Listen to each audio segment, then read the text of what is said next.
एक छोटा सा बच्चा कब्रिस्तान में गया जहाँ उसकी माँ की कब्र बनी हुई थी। एक छोटा सा बच्चा था, वो कब्रिस्तान में जाकर बैठ गया और अपनी माँ की कब्र पर अपना स्कूल का बस्ता फेंकते हुए शिकायत के लहजे में बड़ी गंभीरता से अपनी माँ से कहने लगा। कहता है कि अगर तेरी नींद पूरी हो गई हो तो उठ जा, अब तो इतने दिन हो गए तुझे सोते हुए। और उस टीचर को जवाब दे जो रोज़ मुझे कहती है कि तेरी माँ ना तो तुझे ठीक से नहलाती है और ना तेरा होमवर्क अच्छे से करवाती है और ना तुझे कभी छोड़ने आती है?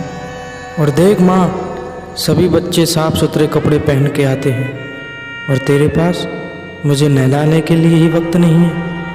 अब तो उठ जा। कब्र से कोई आवाज़ ना आने पर बच्चा वापस रोता हुआ घर आ जाता है और अपने कपड़े साफ करने लगता है। इसलिए माँ का ना होना ठीक वैसा ही है जैसे कड़कती धूप में एक पेड़ का ना होना। इसलिए प्यारे सज्जनों, माँ बापों की सेवा करो, उनका ध्यान रखो। बहुत सौ को मैंने देखा है, शादी होने के बाद में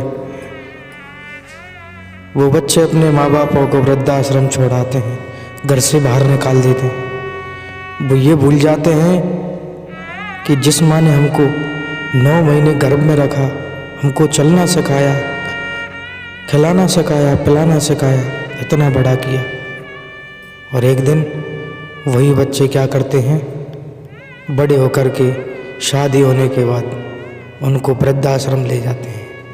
इसीलिए माँ बापों की सेवा करो, उनको कभी वृद्धाश्रम मत जाने दो। आंखों की कदर उनसे पूछो जिनके आंख नहीं होती, आंखों की कदर उनसे पूछो जिनके आंख नहीं होती, और माँ की कदर उनसे पूछो जिनके माँ नहीं होती। इसीलिए अपने माँ बापों की तन मन धन से सेवा करो, उनको खुश रखो।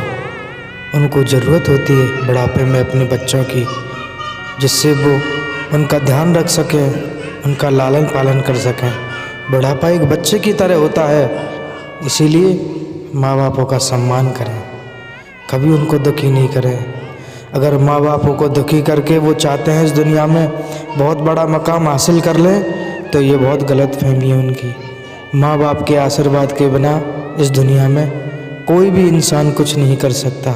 हर कामयाबी के पीछे माँ बाप का हाथ होता है। जो लोग माँ बापों की सेवा नहीं करते हैं, भगवान उनको अपने चरणों में भी जगह नहीं देते हैं, उनकी भक्ति भी स्वीकार नहीं करते हैं। जब वो अपने घर के माँ बाप अपने भगवानों को खुश नहीं रख सकते, घर के भगवानों को खुश नहीं रख सकते, तो वो परम पिता परमात्मा को कैसे खुश रख सकते हैं?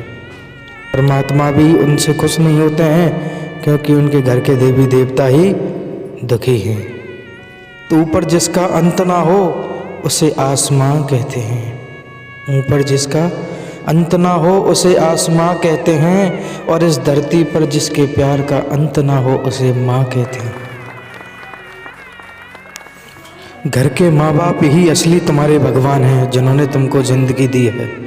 उनकी सेवा जब करोगे, वो खुश रहेंगे, तो परम पिता परमात्मा तो स्वयं खुश हो जाएंगे। जिसने अपने घर के देवी देवता को खुश कर लिया, तो बाहर के देवी देवता तो अपने आप ही खुश हो जाते हैं। प्रेम से बोलो राधे राधे।